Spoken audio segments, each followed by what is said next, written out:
መልካቾቻችን ዛሬ ደግሞ የምናጋራችሁ መረጃ ስለ ኢትዮጵያ መከላከያ ኃይል ይሆናል። የኢትዮጵያ መከላከያ ኃይል የሚመራው በአሁኑ ሰዓት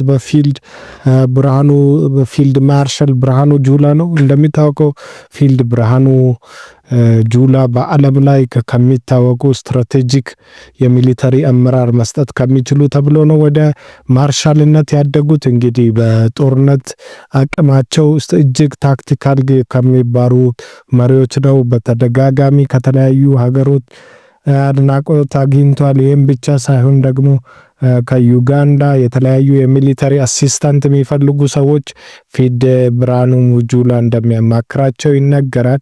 ፊልድ ብርሃኑ ጁላ እንግዲህ ነገሮችን በፖለቲካ ውስጥ የማይገቡ ወይም ደግሞ ለኢትዮጵያ ጊዜያቸውና ሁሉ ነገራቸውን ለኢትዮጵያ የሰው የመከላከያ ጀነራል ናቸው። የመከላከያ ማርሻል ናቸው። እንግዲህ እንደምታውቀው በፊልድ ማርሻል ብርሃኑ ጁላ ስር ኢትዮጵያ የራሷን ድሮን ማምራት ትችላለች። እንደሚታወቀው በጀነራል ይልማ የሚመራው የኢትዮጵያ ኤር ዲፌንስ ሲስተም የራሱን ድሮን ማምራት ችሏል። እንግዲህ ለብዙ ጊዜ ድሮን ኢትዮጵያ ከተለያዩ ሀገሮች የምትበደርበት አካሄድ ነበረ። ከቱርክ፣ ከኢራን፣ ከቻይና፣ ከዱባይ ከተለያዩ ሀገራቶች ድሮኖች በመግዛት ይታወቃል። አሁን ደግሞ የኢትዮጵያ መከላከያ ሚኒስቴር የራሱን ድሮን በሀገር ውስጥ አቅም ማምረት ችሏል። እንግዲህ ይሄ የሚያሳየው የሀገሪቱ የሚሊተሪ ዲፌንስ ምን ያህል እንዳደገ ነው። ኢትዮጵያ እንግዲህ እሱም ብቻ ሳይሆን በየብስ ላይ ያለውን የሚሊተሪ ዲፌንሷን ለማጠናከር የተለያዩ ቀይ ባህር ለማግኘት ጥረት እያደረገች ትገኛለች። ይሳካ አይሳካ የምናየው ይሆናል። እንግዲህ የኢትዮጵያን መከላከያ ኃይል እየተጠናከረ ይገኛል። በሁሉም ረገድ በዓለም ላይ አስፈሪ ከሚባሉ ሚሊተሪ መከላከያዎች አንዱ ነው። ነገር ግን አንዳንዴ በሀገር ውስጥ በተለያዩ ጊዜ በሚከሰቱ ግጭቶች መከላከያ ሰራዊታችን አላስፈላጊ ዋጋ እየከፈለ ይገኛል። ኢትዮጵያ መከላከያ ሰራዊት እንደሚታወቀው በዓለም ላይ ተወዳዳሪ የሌለው ለብዙዎች ለሶማሌ መድረስ ችሏል። ለሩዋንዳ፣ ለብሩንዲ፣ ለተለያዩ ሀገራት ፒስ ኪፒንግ ሚሽን በመሆን አገልግሏል።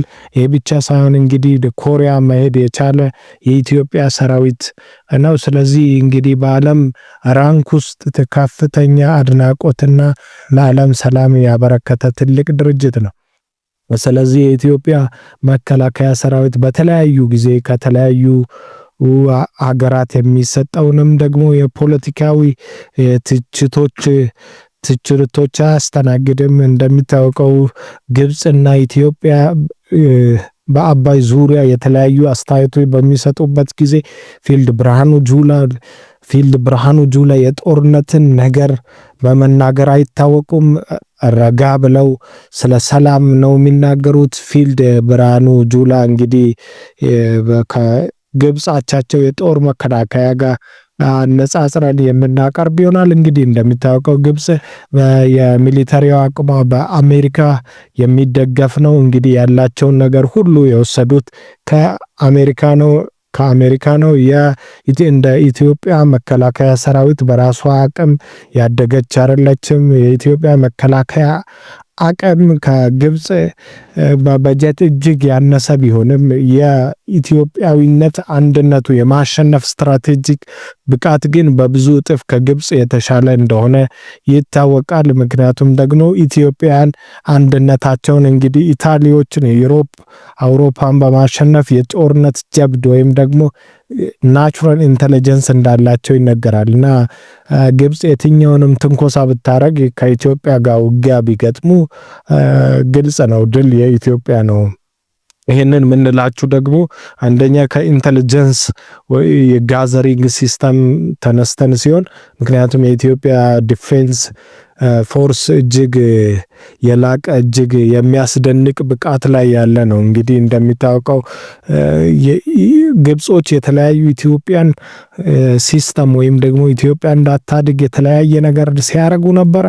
ነገር ግን የኢትዮጵያ መከላከያ ሰራዊት በሚገርም ሁኔታ ይህንን እየሰባበረ ያሸነፈ ድርጅት ነው። እንደሚታወቀው በአገር ውስጥም ጦርነት በግብጽ የተለያዩ ጊዜ ተደገፉ የሚባሉት ይህንንም ጨምሮ የተለያዩ ነገሮች ኢንጀክቶችን መለየት ዲያግኖስ ማድረግ የቻለ ሚሊተሪ ነው።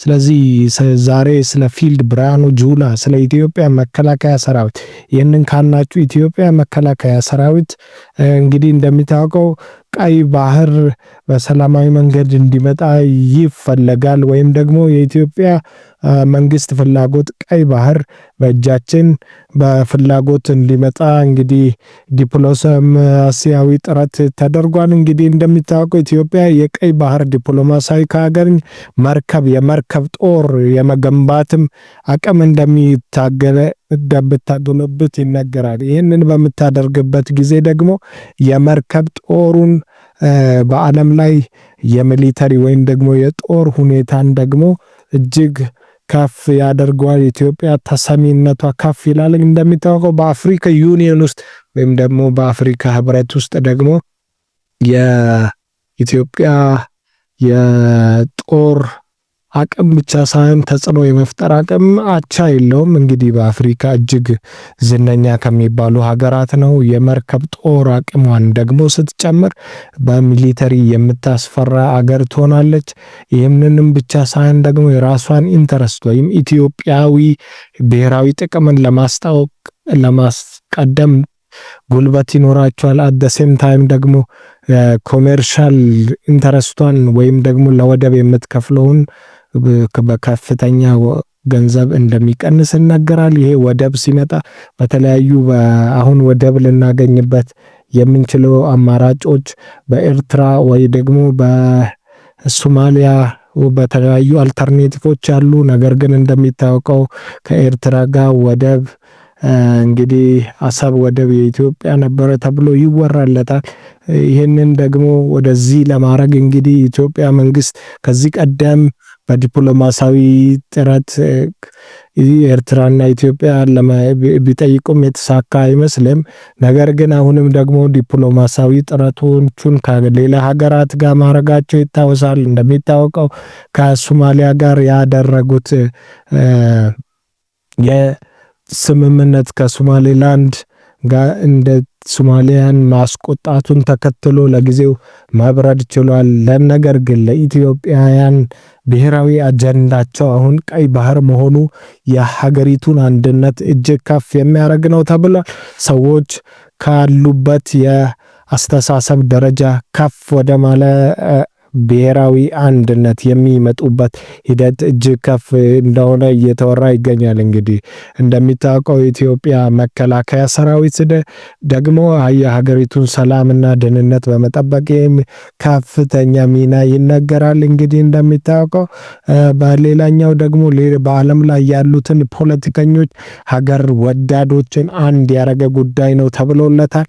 ይህንንም ከጠላት እስከ ወዳጅ እስከሚባለው ድረስ ቀይ ባህር ዙሪያ አቋማቸው የኢትዮጵያን ቀይ ባህር ለማምጣት እጅግ ከፍተኛ ጥረት የሚያደርጉና ድጋፍ እየሆኑ ይገኛሉ። ነገር ግን አንዳንድ ፖለቲከኞች ይህንን ሀሳብ የማይደግፉ ሆነው ታይቷል። በሚያስደነግጥ ሁኔታ የቀይ ባህር ለማግኘት ኢትዮጵያ በምታረግበት ጥረት በተቃራኒው ጎን የሚቆሙ እንግዲህ እንዳሉ ይወራል።